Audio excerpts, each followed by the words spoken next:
आज जो हमारे गेस्ट हैं अभी यहाँ पर पीछे बैक स्टेज पर, उन्होंने बहुत ही यंग एज में यानी कि 16 साल की एज में अपना बिजनेस शुरू किया था। Let's give an energetic and warm welcome to Arjun Deshpande. How are you doing? All good? Please have seat. Thank you very much for having me here. और आपको मतलब देख के और मतलब बचपन से आपको देखता हुआ आया हूँ और मतलब मैं कहता हूँ कि बहुत लोग बिजनेस बनाते हैं बट संदीप सर एंटरप्रेन्योर्स बनाते हैं। वो इंस्पिरेशन देते लोगों को, मतलब इंस्पिरेशन ग्रेट थिंग। बचपन से मतलब किस एज से, कब से देखते आए हो आप? मैं अराउंड मेरे एज ऑफ 14-13 से मैं दिखता हुआ आया हूँ। अच्छा, और 16 में आपने अपना बिजनेस शुरू किया? हाँ, बिजनेस शुरू किया था। एक प्रॉब्लम देखने के बाद में मतलब बिजनेस करने के लिए मैंने जेनरिक आधार की शुरुआत कभी नहीं की। एक बड़ा प्रॉब्लम सॉल्व करने के लिए, मतलब 130 करोड़ लोगों को आज की तारीख में जो प्रॉब्लम आ रहा है कि मेडिसिन से अफोर्डेबल होने चाहिए, तो वो जब मैंने देखा कि एक बुजुर्ग से अंकल थे 70 ईयर्स के, वो मेडिकल स्टोर ओनर को क्रेडिट के लिए रिक्वेस्ट कर रहे थे और वो मेडिकल स्टोर वाला कह रहा था कि मैं आपको क्रेडिट नहीं दे पाऊंगा, तो वो बहुत एक शॉकिंग चीज़ थी मेरे लिए। और उनके वाइफ को हुआ था कैंसर, तो मैंने उनको कहा कि आपके पास में पैसे नहीं है तो आप क्या करेंगे अभी? तो उन्होंने कहा तो मुझे ये मंथ का स्किप करना पड़ेगा, तो इवेंचुअली उनके वाइफ के हेल्थ के ऊपर असर होगा। तो एज ए यंग किड मैंने जाके जो नेट के ऊपर सर्च किया, जो 15,000 का मेडिसिन जो था MRP, वो जो मैन्युफैक्चरिंग प्राइस था वो केवल 3,000 रुपये थे। So there was a huge difference between the manufacturing price and the marketing price. तो मेडिसिन हमारे लिए वो लग्जरियस प्रोडक्ट तो है नहीं, वो आपके लिए और मेरे लिए एक बेसिक ज़रूरत है, हम सभी के लिए। तो और वो हर एक इंडियन को मिलने चाहिए। तो वहाँ से एक सिर्फ दिमाग में सोच आई, और अगर हम लोग को एक बार विचार आता है, एक सोच आती है, तो वो एज एन एंटरप्रेन्योर हमको वो एग्जीक्यूट करना है। आइडियाज तो हम सभी के पास में, but execution one of the important pillar हो गई है। ऑल ओवर इंडिया में कितने स्टोर्स खुल चुके हैं आपके? अभी 2000 प्लस फ्रेंचाइजीज हमारे पूरी इंडिया में स्टोर्स है एक्टिव। और हम लोग मतलब 150 प्लस सिटीज में, मतलब ना कि सर अर्बन एरियाज में बट छोटे छोटे गाँव में हम लोग आज प्रेजेंस बना रहे हैं। जेनरिक मेडिसिन क्या होती है और ब्रांडेड मेडिसिन क्या होती है, उसमें डिफरेंस पता है आप लोगों को? कितनों को पता है? एक बार हाथ ऊपर करो। 90% ऑफ द मेडिसिन हमारे देश में जेनरिक ही है, बट हमारे इंडिया में MNC कंपनीज जो है वो आके उसको ब्रांड कर देते हैं। मतलब 10 रुपीज़ का प्रोडक्ट आज मैं भी वही मैन्युफैक्चर से खरीदता हूँ, बट वो लोग भी 10 रुपीज़ में खरीदते हैं, वो 1000 में बेचता है, मैं वही चीज़ 50 रुपये में बेचता हूँ। So this is the huge difference coming in to the market today.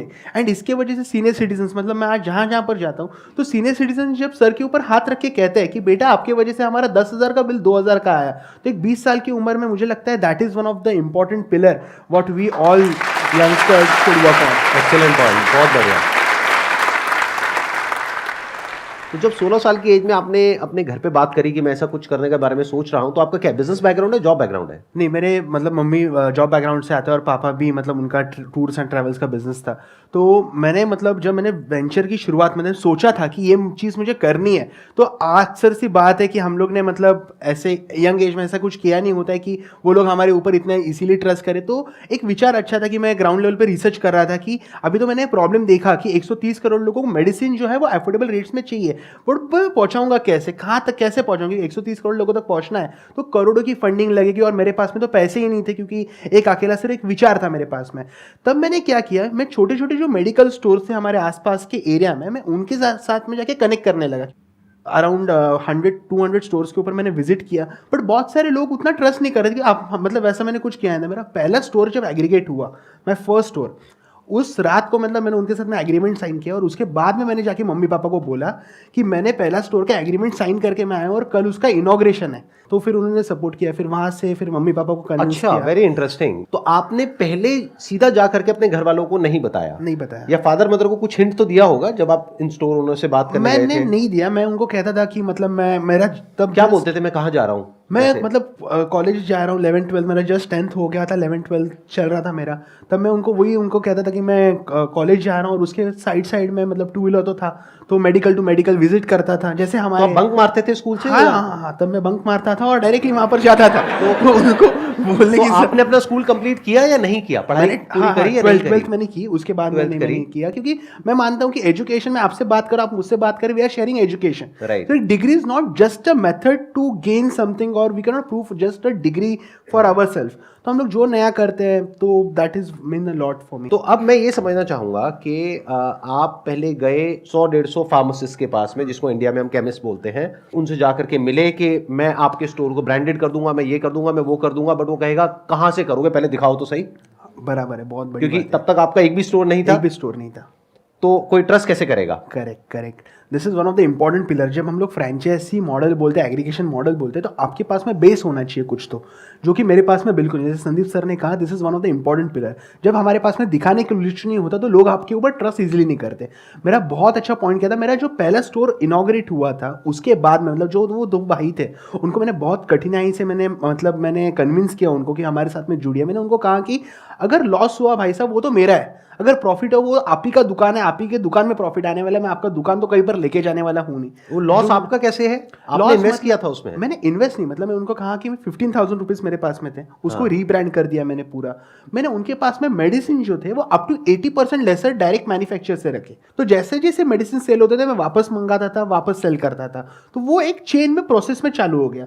But मेरा जब पहला स्टोर चालू हुआ ना, तब सीनियर सिटीजन्स ने इतना अच्छा डिमांड दिया, बहुत लोग वो स्टोर को सक्सेस, मतलब हमारा पहला स्टोर बहुत सक्सेस हुआ, और वो देख के ही हमारा second store, third store convince हो गया ऑटोमेटिकली। क्योंकि जब हमारा एक सक्सेस स्टोरी चलता है ना मार्केट में, तब लोग सामने से आते हैं कि ये, मतलब वो भाई साहब को लोग आके पूछते थे आप जेनरिक आधार के साथ में जुड़ गए, अभी हम लोग भी इसके साथ में कैसे जुड़े, हमको भी हमारा बिजनेस बढ़ाना है। तो that is the all the chain. But आपको शुरुआत, मतलब मैं हमेशा कहता हूं कि 0 to 1 जाना जितना ज्यादा डिफिकल्ट होता है उतना 1 to 10 जाना नहीं होता। अभी आपने एक लाइन यूज करी 0 to 1 हाँ जी। जाना बहुत मुश्किल होता है, एक बुक भी है 0 to 1 के नाम से। तो I am more interested in that कि आप 0 to 1 गए कैसे, पहला स्टोर ओपन कैसे हुआ? पहले स्टोर में, मतलब मैं आपको कहूंगा कि जो मेरा फर्स्ट स्टोर था ना, तब वो जो मतलब मेडिसिन प्रोक्योर थे, इंपॉर्टेंट पॉइंट क्या था ना, प्रॉफिट मार्जिन का बहुत बड़ा रोल होता है वहां पर। आज की तारीख में जो हमारा छोटा दुकानदार होता है, मेरे लिए बहुत एक यूएसपी, मतलब मैं हमेशा उनके साथ बात करता था, तो यूएसपी क्या थी कि प्रॉफिट मार्जिन, जो छोटा मेडिकल स्टोर वाला है आज की तारीख में उनको सिर्फ 5 to 10% प्रॉफिट मार्जिन मिलता है जब वो एमएनसी कंपनीज के ब्रांडेड जेनरिक मेडिसिन सेल करते हैं, क्योंकि उनको वो एमआरपी पे सेल करना होता है, और वो डिस्ट्रीब्यूटर से उनको अगर 100 रुपीज़ की मेडिसिन है वो उनको 95 रुपीज़ 90 रुपीज़ में आते हैं। मैंने वहाँ पर क्या कर दिया, उनको जेनरिक मेडिसिन में 40% का प्रॉफिट मार्जिन दिया, क्योंकि हम लोग के पास में मिडल मैन तो कोई है नहीं, हमको डायरेक्टली मैन्युफैक्चर से प्रोडक्ट लाना है और उनको देना है। तो वो जो मेडिसिन है वो 100 रुपीज़ का एमआरपी था, जिसके ऊपर उनको 95 में परचेस करना था, मैंने वो उनको दे दिया 20 रुपीज़ में, उनको 40 रुपीज़ ऐड करके देने 28 रुपीज़ में, तो उनको लो इन्वेस्टमेंट में हाई प्रॉफिट हो गया। तो उसके वजह से उनका क्या हुआ, इन्वेंट्री मैनेजमेंट बहुत अच्छा हुआ और कम इन्वेस्टमेंट में ज्यादा प्रॉफिट मार्जिन को मिल गया। अब यहाँ पे एक मेरा अगला क्वेश्चन है कि मेडिसिन में एक चीज बहुत इंपॉर्टेंट है कि उसकी क्वालिटी परफेक्ट होनी चाहिए, उसमें कोई कॉम्प्रोमाइज नहीं होना चाहिए किसी तरह का, क्योंकि अगर मेडिसिन इंसान खरीद रहा है तो अपने शौक के लिए नहीं खरीद रहा है बल्कि ठीक होने के लिए खरीद रहा है, तो ठीक होना चाहिए। वो तभी होगा जब एक अच्छी मैन्युफैक्चरिंग फैसिलिटी से वो बन करके आएगा। तो अभी तो आप 16 साल के लड़के हो, अब आप गए उन मैन्युफैक्चरिंग फैसिलिटीज के पास में, आपने बोला कि ऐसे ऐसे हम अपने जेनरिक आधार के नाम से वो मेडिसिन आपसे लेंगे और आगे यहाँ से हम सेल करेंगे। तो अब अगर मैं वो मैन्युफैक्चरिंग फैसिलिटी हूं तो मैं आपको उधार तो दूंगा नहीं। करेक्ट। ये आपने कैसे मैनेज किया? वहां से आपको 1-2 लाख रुपए की, 3 लाख रुपए की इन्वेंट्री तो चाहिए ना, तो वो कहां से आई? वो क्या, किसने पैसा इन्वेस्ट किया? अभी इसमें बहुत इंटरेस्टिंग फैक्ट ऐसा है कि इन इंडिया हर एक कंपनी जो एमएनसी होती है ना, उन्हीं का खुद का जेनरिक डिवीजन होता है, बट वो सभी को नहीं पता है, क्योंकि वो लोग जब बैचेस लेते हैं तो उन्हीं के खुद के जेनरिक मेडिसिन होते हैं मार्केट में अवेलेबल। और जब हम लोग कंपनी को अप्रोच करते हैं डायरेक्टली कि हमको जेनरिक, क्योंकि तब के समय में मैं सभी प्रोडक्ट के ऊपर जेनरिक आधार का लोगो नहीं लगा सकता था, क्योंकि वो मुझे लाखों करोड़ों रुपए का खर्चा आ जाता था। तो मैंने क्या किया, वो मैन्युफैक्चरर डायरेक्टली अप्रोच किया कि आप मुझे आपके जेनरिक मेडिसिन दे दीजिए, बॉक्स के हिसाब से दे दीजिए। तो मुझे उन्होंने उनके लोकल जो स्टॉकिस्ट थे उनके साथ में कनेक्ट कर दिया। तो वहाँ से तो मुझे स्ट्रिप में, मतलब वो मुझे लगता है कि अराउंड 10-15,000 का तो मैंने पहले दिन मेरा इन्वेंट्री रखा था, जो कि पहले दिन में ही हो गया खत्म। और उसी से जो हमारा प्रॉफिट हुआ था, मैंने सेकंड डे का इन्वेंट्री खरीद लिया। एक एक करके चैलेंजेस को मीट करते हैं, because there are 4 P's of marketing: product, place, price and promotion, right? Correct. तो एक बात करते हैं प्रोडक्ट की। तो प्रोडक्ट में आपने क्या किया? खुद अपने जेब से पैसा इन्वेस्ट नहीं किया, अपने ब्रांड से नहीं निकाला, क्योंकि आपके पास में पैसे थे ही नहीं। तो आपने क्या किया, उन्हीं कंपनीज के जेनरिक प्रोडक्ट्स थे जिनको वो कंपनीज प्रमोट नहीं करती थी। क्यों? क्योंकि उसमें उनको मार्जिन नहीं मिलता था, राइट? Of course. ये हो गया प्रोडक्ट। अब आता है प्लेस। प्लेस में आपने क्या किया, आपने किसी तरीके से उन 2 भाइयों को कन्विंस कर दिया जो आपका पहला स्टोर था, हाँ, और वो कन्विंस हो भी गए। तो इसका मतलब कि कितनी आपके अंदर एक, मैं क्या कहूंगा, कैसा जज्बा होगा या डिजायर होगा या कॉन्फिडेंस होगा या एक जोश होगा कि आप उनको कन्विंस कर पाए, तो वो आपने कन्विंस कर दिया। तो प्लेस आपको वहां पे मिल गई, मतलब जगह उनकी, बस ब्रांड मेरे आपने पास उसको बना कॉन्फिडेंस दिया। बहुत था। मतलब मैंने उनको, जो मैं कह रहा था ना, मैं उनको फैक्ट्स के साथ बात कर रहा था, क्योंकि ये चीज उनको पता थी, बट वो करने की हिम्मत नहीं थी उनमें। मैंने उनको वो हिम्मत दी। एक विचार दिया, मैंने उनको एक ड्रीम सेल विजन दिखाई कि देखो ये हो सकता है, ये पॉसिबिलिटी है। अब उसमें आपका और उनका रेवेन्यू शेयरिंग अरेंजमेंट क्या था, यानी कि जो भी मेडिसिन बिकेंगी ये ब्रांडिंग होने के बाद में, आपका ब्रांड आने के बाद में, तो उसमें कितना पैसा उनका, कितना आपका? नहीं, मैंने उनके साथ में कुछ भी रेवेन्यू शेयरिंग नहीं किया। मैंने क्या किया कि मैं आपको खरीद के दूंगा और उसमें मेरा डायरेक्ट कट होगा, आपको जितना है, मतलब वो मिनिमम कट था। तो उसमें क्या था, फिर मैं उनके साथ में कभी भी प्रॉफिट शेयर करने के लिए बैठा नहीं। अगर मैं बैठ जाता ना तो मुझे कभी जिंदगी में प्रॉफिट नहीं देते थे वो। That's again a good point. आप समझ गए ना इन्होंने क्या किया? इन्होंने कहा आपको मुझे 1 रुपए भी नहीं देना, मेडिसिन मैं ला करके आपको दूंगा सस्ते में। मान लो 100 रुपए की आप बेच रहे हो, मैं आपको ला करके 20 रुपए में दूंगा, आप उसको 28 रुपए की बेचो। कस्टमर को भी फायदा, हाँ जी, आपको भी फायदा। और मुझे 15 रुपए में मिलती थी वो, और आपको 15 रुपए में मिल गई, तो इनको 5 रुपए मिल गया पीछे से। सिंपल हो गया ना बिजनेस मॉडल, यहां पे हमने क्रैक कर लिया। प्रोडक्ट, प्लेस, प्राइस भी हमारा क्रैक हो गया। प्रमोशन, आपके स्टोर के बाहर लिखते हैं कि आपको 80% अफोर्डेबल मेडिसिन मिलेंगे, तो पूछेगा बहुत तो लोग है ना, बहुत तो लोग क्यूरियोसिटी से आ जाते हैं, राइट, ये क्या चीज है। हाँ, हमको अगर मतलब आप कोई भी चीज देखेंगे यहाँ पर सेल है, मतलब मेडिसिन ये सेल वगैरह नहीं है, इट इज अ नेसेसिटी। तो मैंने क्या लिखा था, मेडिसिन ट्रू प्राइस लिखा था, और उसकी वजह से पहले स्टोर के ऊपर पहले दिन हमारे पास में 25 से 30 लोग आ गए थे पूछने के लिए, और उसमें से कम 10 से 11 लोगों ने प्रोडक्ट भी खरीदे थे पहले दिन पे। तो उससे वो चीज़ हो गई। फिर मैं तो बाहर जा के मार्केटिंग तो करता था, और उससे फिर धीरे धीरे और लोग आने लगे। मैंने पहले मेरा जो स्टोर था तो मैंने हेल्थ कैंप्स लगाए वहाँ पर, फ्री हेल्थ चेकअप्स। तो उसके वजह से डायबिटीज़ होने दीजिए, किडनी होने दीजिए, 4-5 टेस्ट थे जो 1000 रुपये तक के थे, मैंने वो 100 कस्टमर्स को फ्री ऑफ कॉस्ट कर दिए। तो वो 100 कस्टमर्स को जिनको मैंने वो टेस्ट दिए, वो मेरे साथ में मतलब वो लॉन्ग टर्म के लिए जुड़ गए मेरे साथ। तो उसमें तो मेरा 1 रुपये का खर्चा नहीं है। आपको सिर्फ ना पॉइंट्स रहते हैं ऑलरेडी मार्केट में, बट ना एंटरप्रेन्योर मतलब सब चीज़ें ना अलग अलग रहती है। एंटरप्रेन्योरशिप हमको क्या रहती है पता है, आपको सब डॉट्स को ज्वाइन करना आना चाहिए। अगर आपको डॉट आपने ज्वाइन कर दिया, इसका डॉट यहाँ पर, इसका डॉट यहाँ पर, तो आप बिजनेस बना सकते हैं। ये देखिए, पैसा तो आज देश में हर कोई कमाता है, पैसा कमाना बहुत आसान है, बट एक प्रॉब्लम को सॉल्व करना वो बहुत डिफिकल्ट है। Idea that to a big problem which is a genuine problem. हर कोई बिजनेस यही बोलता है कि मैं एक जेन्युइन प्रॉब्लम को सॉल्व कर रहा हूँ। जो बर्गर बेच रहा है वो भी यही बोलता है कि मैं एक जेन्युइन प्रॉब्लम को सॉल्व कर रहा हूँ। राइट, अब वो दुनिया जानती है, अब वो एक्चुअल में असलियत क्या है वो हम सबको पता है कि वो प्रॉब्लम सॉल्व हो रही है, प्रॉब्लम बढ़ रही है। राइट, हाँ। आई मस्ट से इट्स वेरी इंप्रेसिव जिस तरह से रतन टाटा जी ने आपके इसमें इन्वेस्ट किया और आपको सपोर्ट किया, उसके अलावा आपने इन्वेस्टमेंट रेस करी। तो एक स्टैंड पॉइंट से देखा जाए, दुनिया के स्टैंड पॉइंट से, तो you have achieve massive success at a young age because you are just 20 years old. Actual में जो रियल चैलेंज है वो अब आने वाला है आपको। क्यों आने वाला है उसके पीछे रीजन बता देता हूं।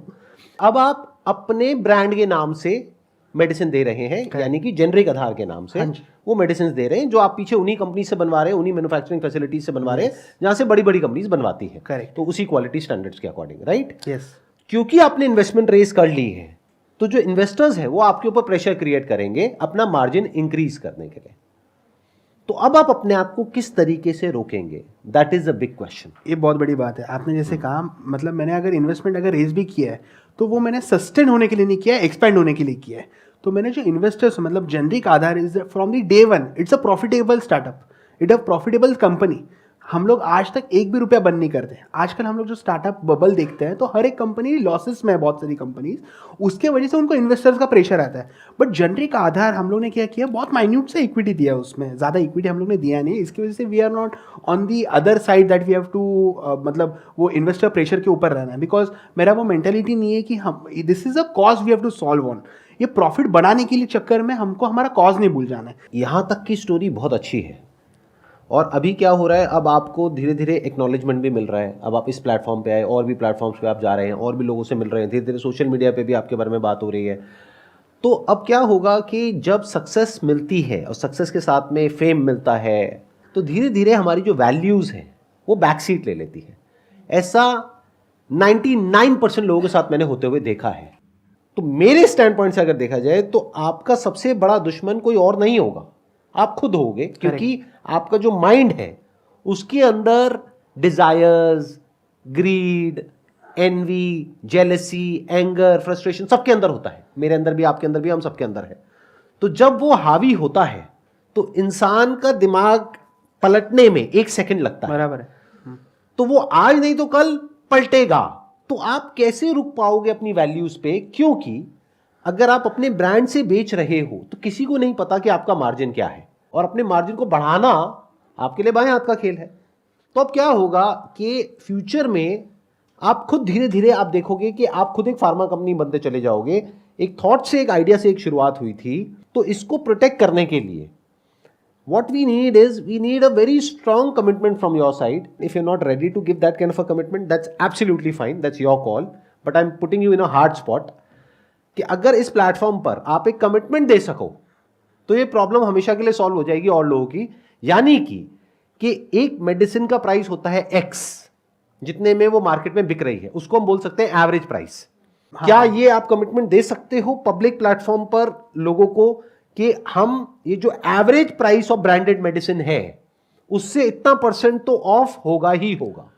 कमिटमेंट अभी भी मैं देता हूं और ऑलरेडी मैंने दे चुकी है 50% टू 50% के नीचे, 49% भी नहीं, 50% के नीचे ही हम लोग डिस्काउंट तो फिक्स देने ही वाले हैं, 50 टू 80। और मैं आपको कहता हूँ 70% मेडिसिन ऐसे जिसमें हम लोग 80% डिस्काउंट देते ही देते हैं।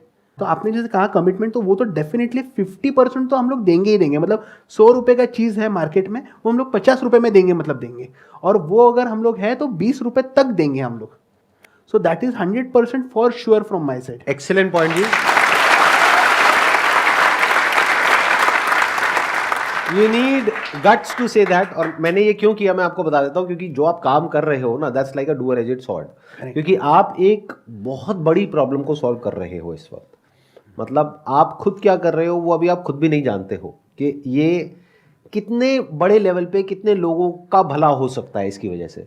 सो आई वांटेड कि मैं ऐसा कुछ करूं कि आपके ऊपर एक जिंदगी भर के लिए एक प्रेशर क्रिएट हो जाए कि अब मैं 50% एक तरह से लक्ष्मण रेखा हो गई कि इसको हम लांग नहीं सकते, नहीं तो जनता छोड़ेगी नहीं ना। हाँ, तो ये जरूरी है, क्योंकि क्या होता है, नहीं तो ये जो ग्रीड है ना, ये एक बार शुरू हो जाए ना खेल, एक बार, तो वो कैसे स्नोबॉल इफेक्ट बनता है कोई सपने में भी नहीं सोच सकता। आप लोग अगर अपने माइंड में कभी झांक करके देखेंगे ना, आई एम नॉट श्योर आप में से कितने रेगुलरली मेडिटेशन करते हैं या नहीं करते हैं, बट अगर कभी आप झांक करके देखेंगे अपने माइंड में, ऐसी ऐसी चीजें आपको दिख जाएंगी, ऐसा ऐसा कुछ दिख जाएगा कि ये कह लो जो पूरी जो ह्यूमैनिटी है उसका जो माइंड का स्ट्रक्चर है, माइंड की जो प्रॉब्लम्स वो आपको सब यहाँ पे नजर आ जाएगी। Greed, envy, jealousy, anger, frustration, depression, anxiety, सब कुछ नजर आएगा। तो है सबके अंदर, लेकिन क्या रोकता है हमको वो गलत काम करने से? वो है जब हम पब्लिक में आकर के कुछ बोल देते हैं, वो हमको रोक सकता है। कुछ ऐसा बोल देना होगा, कुछ ऐसा कर देना होगा कि आप उससे पीछे ना हट सको। वही आज यहां पर हुआ है, जो इन्होंने बोल दिया है कि 50% टू 80% तो रहेगा ही। मतलब मिनिमम एक बेंचमार्क आ गया, 50% तो रहेगा ही। क्योंकि जिस दिन जेनरिक आधार के मान लो 10,000, 20,000, 50,000 स्टोर्स खुल गए पूरे इंडिया में, गली गली में दिख रहा है, और प्लस इनका खुद का एक इतना बड़ा ब्रांड बन गया, तो ये खुद एक फार्मा कंपनी से कम नहीं है as far as turnover is concern. इनकी टर्नओवर भी 10,000 करोड़, 20,000 करोड़ पहुंचने में टाइम थोड़ी ना लगेगा। तब ये अपने आप में एक बहुत बड़ी एक monopoly kind of a situation create कर देंगे, जहां पर के लोग ट्रस्ट करेंगे जेनरिक आधार के ऊपर। अब अगर उस वक्त इन्होंने अपने मार्जिन बढ़ाने शुरू कर दिए, ये पॉडकास्ट देखूंगा वापस, तो ये पॉडकास्ट आपको काम आएगा। तो पॉडकास्ट देखो।